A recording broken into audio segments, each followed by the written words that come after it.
What's going on, YouTube? Let's talk about van life after dark. I just want to, maybe it's for educational purposes only, but I just want to let you guys know that sometimes this shit is sketchy, bro. Now look at me, bro. I'm a grown ass man, 230 pounds, tattoos and everything, been through a lot, been in prison, all that, street life, all that. Got myself out of the hole, ended up truck driving, ended up making out of the prison life, ended up being popular on my second YouTube channel, on my main YouTube channel. But for a nigga like me, bro, this shit gets sketchy sometimes, you know what I'm saying? Because not that I can't defend myself physically, but what would I do if I come across somebody with a firearm or something like that? How would I manage that? You know what I'm saying? You can't fight bullets with a fist. It's not gonna work. You know what I'm saying? And being that I have the background that I have, I'll never get caught with a firearm. I'm not risking that chance. I'm not gonna take those penitentiary chances and land myself locked up again. I got too much going on for that. You know what I'm saying? I just wanted to say that.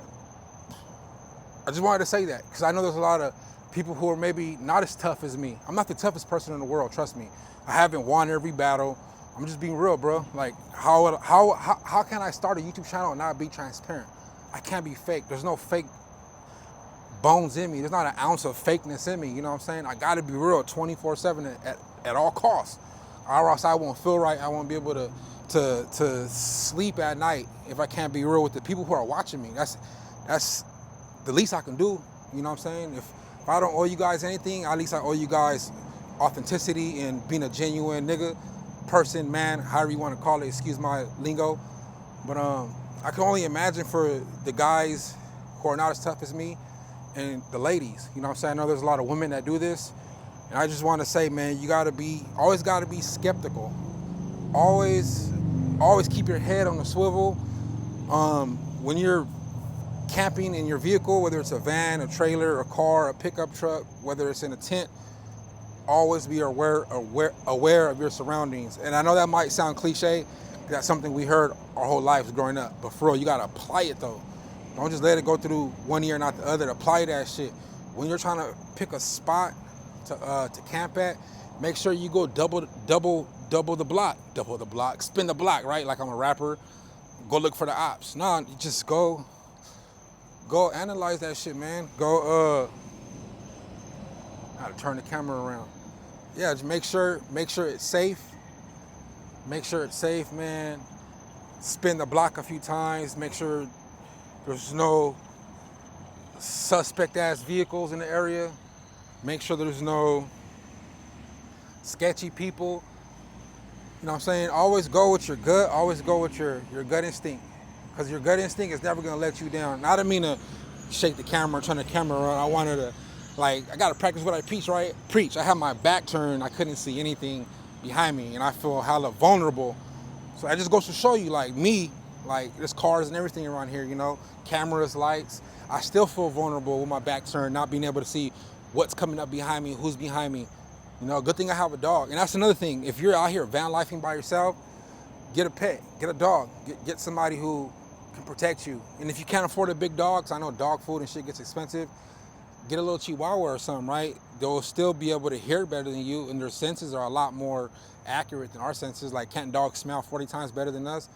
Isn't their hearing way more better than ours? So even if you can't afford a big dog that can protect you, a little dog will do you just right. It will do justice because they bark, they go crazy, they hear things we can't hear. What if you're in a van or a car asleep, knocked out, gone to the next day, right? You don't hear somebody creeping up in your car, looking through your window. Your dog is gonna hear it for sure. No matter if it's a 10-pound dog, a 20-pound, 120-pound dog. That dog's gonna be on that shit. You know what I'm saying? So yeah, man, camping in the vehicle at night can for sure be sketchy. It can for sure be sketchy. And man, I don't want to sound like a broken record, but for sure, you guys, be aware of your surroundings, man. If you don't see other vans in the area, if you don't see other van lifers, other people camping in their vehicles, and you know who's trying to be low-key and who's not. You know what I'm saying? I come across a lot of people too that I can tell, they might not have a van like me, but I can tell they're in their vehicle, sleeping, they're low-key. They're always parked like kind of in the area where I would be parking at, you know what I'm saying? They back in a lot. Because somebody who's coming to a store and leaving, they might just pull up. Someone who's gonna be parked out for a minute, they're for sure gonna back in. You're gonna see the The window shields, you might see like a shirt or towel on their window. They might not have the window shields. You might see a shirt or towel because they're trying to, feel more at ease sleeping at night. Avoid, one thing to avoid is pulling up to a rest area and you're by yourself. That's sketchy. You might think in your mind, well, nobody's here. No one's here to fuck with me. I don't see no cars or anything. Nah, I would never do that. Because if something was to happen to you, who's going to help you? Who's going to, you start screaming or gunshots go off, who's going to come to your aid? I feel more comfortable when there's tons of cars in the area, tons of lights, tons of cameras. But still, people might be out to prey on you in an environment like this. There's tons of, I'm going to show you, look. There's tons of cars, tons of people, there's workers. You know what I'm saying? It's a service plaza.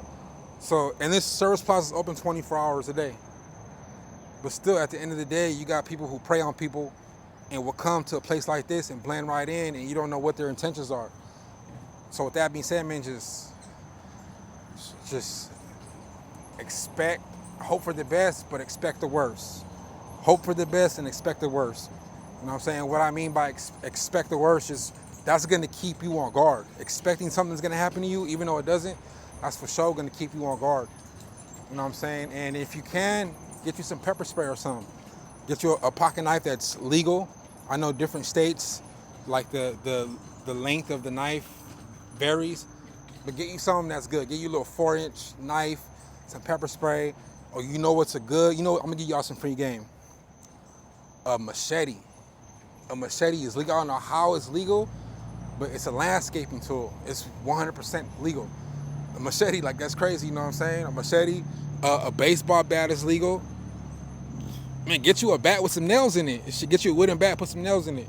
Because I know not everybody can carry a firearm. And even if you could, your firearm might be prohibited. I mean, your firearm might be only good for the state that it's registered in.